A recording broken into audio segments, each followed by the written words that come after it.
juridique bi moo ko arrangé si moom parce que mi ngi def ay kii mooy capitaine bi politique mu ñëw di def yëfi politique di wax ni di déconstruire loo xam ne jigéen ndaw boobu moom la ko kii loolu moom mbiram la man du ma sa wax. parce que capitaine moo doon toogu Ousmane Sonko nga bëgg wax ci biir gendarmerie bi. capitaine bi dafay politique lu heureusement que assumé na ko bu dee lu mu wax nii moom moo ko wax dafay politique. donc nekkul si capitaine parce que lu muy wax moom en tant que agent waroon mën na ko dee wax juge bi tey am na benn juge bu ñu désigné mën a wax ko mu am devoir de comme léegi dafa dem démissionné même en tant que citoyen mais man su ma xamoon dara si mbir bi du ma dem di ko wax si juge nooy parce que le dossier est pendant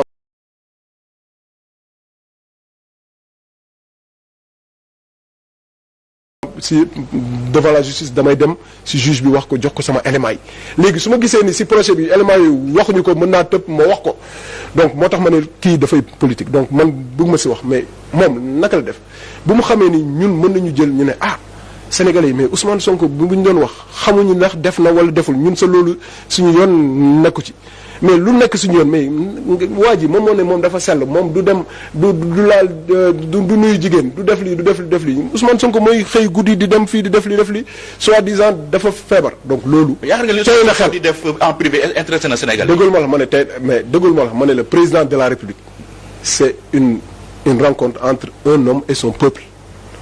nit boobu dañu war a xam kan la parce que moom moo ñu wax man nii laa mel pour lu gën a ndaw lii ay candidats aux élections présidentielles ont renoncé à leur candidature. Sénégal fii ngay wax lu la ngay wax ngay ñëw nga ne lii laa mel ñëpp teg seen bët que yow looy wax ni lii tey na xel ba pare ñuy bëgg ko muy nga ñëw ba pare am audace am science.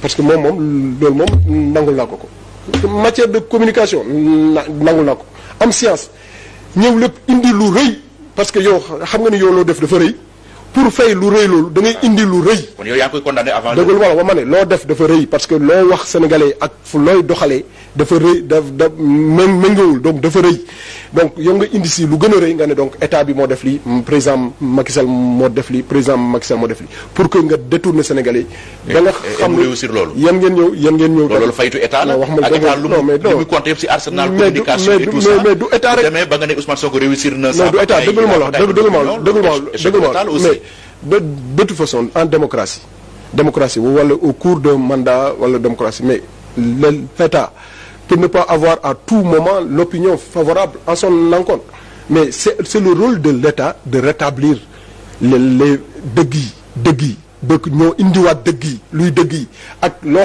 xam ne la nit ñi mën a jàpp te loolu gëm naa ni intervention bu président de la République def keroog wane na ni dëgg naa leen dinaa gën a def lu ma defoon naa lu bëri indi woon naa ay kuréel yu manqué woon si suñu arsenal juridique bi muy FONGIP FONSIS muy DER muy yooyu yëpp renforcer yu fi nekk ADPME boole leen ñu ànd muy mutualiser tubaab yi lu ñuy wax mutualiser loolu yëpp mbir boobu président gouvernement bi mi ngi ci woon di taxaw léegi peuple bi def ko woon wala jeunesse bi def ko woon ni loolu su jeexee da nga war a da nga leen war a yokkaat seen doole. may jël benn exemple rek muy FONGIP 2012 président bi bu ñëwee dañu ne 2012 rek dañu war a commencer juróom fukki milliards ñeent fukki milliards mais tey ba tey nii ñu ngi ci fukki milliards donc war nañ wane na que président bi vision bu mu am gouvernement bi war na ko mettre en œuvre mu indi kuréel yooyu mu indi leen ci 40 000 milliards mu indi leen pour muy FONGIP yeneen yi muy DER président wax na ko benn mot ko mooy échec. non mais dëggul ma la dëggul après son élection ngeen ñuy wax ay projets yu defagul yow looy politique d'emploi échec yow noo koy waxee nooy waxee yow fii Sénégal kan moom sax waa déglu ma dama ne quel que soit parce que échec bi foo koy waxee président de la République de 2012 à 2019 elle a été sanctionnée par le peuple sénégalais en 2019 peuple sénégalais moo ko ne d'accord nañu ak yow continuer sa liggéey donc looy wax ni soo waxee échec donc c'est de 2019 à maintenant donc cela veut dire qu'il a pas fini son mandat donc cela veut dire que peuple bi nee na ko continuer sa liggéey jeunesse bi ne ko loo doon def démb lu baax ba ñu ne la continuer sa liggéey dañu bëgg nga baral ko donc loolu du échec de dañuy peuple bi mooy wax ak njiitam mu xam ni njiitam mën na ko def mu ne njiitam non dëggul ma waxul échec de waxul échec dëgg nga fa échec mais yow dëgg nga fa échec non dëgg dafa ne dëgg naa leen da ngeen ne man mën naa ko wóolu ngeen ma naa ko baral donc loolu laa dëgg man donc loolu moo tax man ma ne tey nii man am naa en tout cas sama xel dal na ba président de la République wax ni dina indi loolu te dina indi ay yeneen mesures yoo xam ne dina permettre Sénégalais des mesures li ñuy wax mesure sociale loo xam ne day sécuriser de protection sociale par exemple la CAPSU muy caisse autonome de protection sociale nga xam ne Sénégalais bu nekk muy ndaw muy liggéey kat nga liggéey di nga xam ni soo liggéeyee ba benn at 60 ans wala 65 ans di nga am un revenu minimum doo fi nekk di dem chaque jour di ñaan sa doom wala si dem te loolu président tracé na yoon bi lu des mooy gouvernement bi mettre ko en œuvre te loolu gëm naa ni ak lu xew ni dina tax ñi ko war a mettre en œuvre gën si baral wala gën si taxaw won yoon yi pour man parce que am nañu lépp am nañu modèle financier bi am nañu lépp pour def ko am nañu modèle économique bi donc loolu man dama gëm ni ma la. nekk Sénégalais yi ils sont sensibles à ce genre de discours là ba léegi. mais dëgg lu ma la wax du discours parce que président bi développement du rek Pierre je te jure que ku foog ni ñoom Sonko xamul état dafa defee ni développement da ngay ñëw rek ne lii bëgg naa ko rek muy def développement c'est un processus bi wax naa depuis 2012 ba 2019 c'est de mettre en place les instruments économiques en matière d'emploi en matière de formation en matière d'accompagnement en matière de financement loolu yëpp président bi kuréel yëpp teg na ko même FONAMIF temps yi mu teg ko muy microfinance mu teg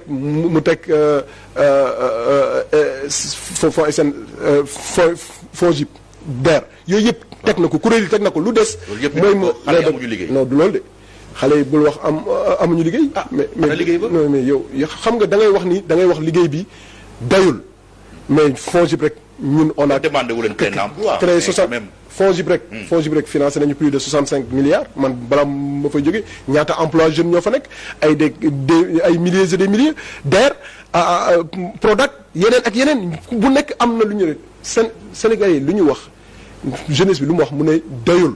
yokkalaat gën a baral sa loxo yokkaat ko donc yokk boobu président bi dëgg na ko mu ne dina ko def loolu ute na ak lu def te lenn lay wax en matière d'emploi kenn mësu fi def loo xam ne ñun def nañ ko président Macky Sall def na ko fi kan moo ko fi mës a def. waxal kan moo ko fi mais loolu kii nañ ko. millions yi deuxième mandat bi. mais dafa jeex ak Covid bi léegi Covid bi waxu si dara. ah bon kon daal taw rek ngeen. non wax ma loolu mais yow xam nga. c'est un problème structurel problème conjoncturel. waaw déglu ma dëkk bi yëpp dëkk monde yëpp xam nañu ni Covid.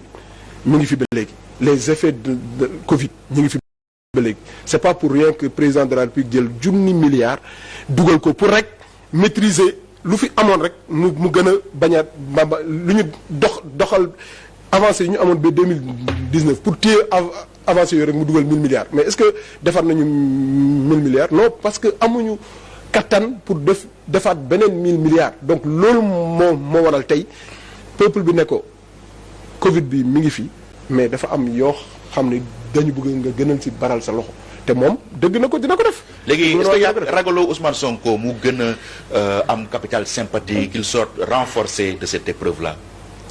De toute façon il a. parce que réew mi moom élire na ko président déjà. non xam nga ñoom dañuy confondre l'opinion et le peuple. C'est quoi la différence?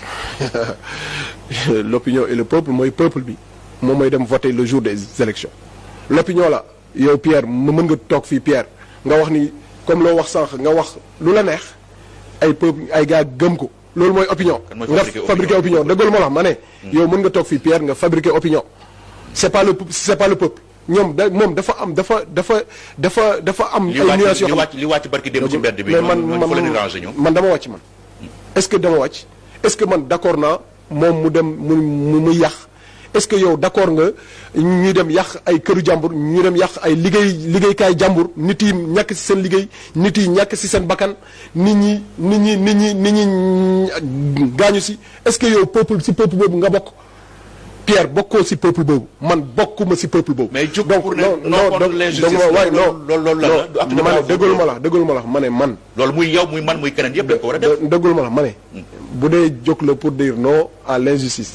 man bokk naa ci peuple boobu moo nekk sama dara. moo nekk sa dara. peuple bu wàcc peuple bu wàcc yow mais dëggul ma la ma ne. yow non dëggul ma la vert or rouge. mais dëggul ma la ma ne peuple boobu man bokk naa ak peuple boobu yow peuple boo xam ne moo doon yàq di sandi def de di yàq di dem gaañ ay nit di dem taal ay kër yow bëgg nga ci peuple boobu.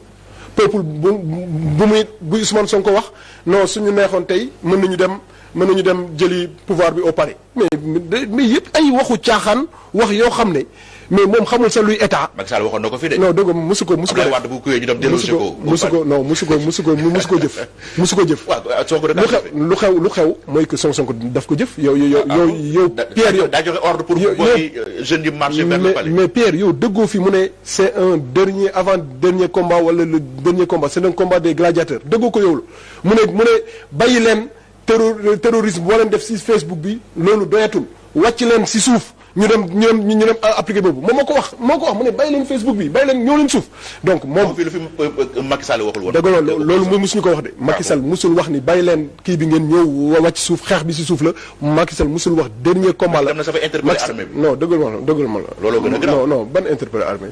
ban interpellé armée. mais Sonko. sa vidéo yi circulé depuis quelques jours. Sonko lan la def barki dem mu ne président de la République mooy complot xas wax lu nekk président bi amul ormalul sa président de la République ba pare muy ñëw di remercier di féliciter gendarmerie di féliciter armée bi si seen doxalin comme ça mais c'est qui le chef suprême des armées qui a la force militaire dans ce pays c'est pas le chef d'état-major des armées c'est le chef suprême des armées qui a la force de l'armée du Sénégal donc su leen féliciter day am humilité féliciter seen chef muy chef suprême muy le président de la République donc moom xamul état nu muy doxee xamul kan moo nekk ci décision yi xamul kan mooy jël décision yi xamul kuy définir les règles d'intervention le règlement d'intervention donc loolu man ñu tiré ci manifestants yi ordre yi président la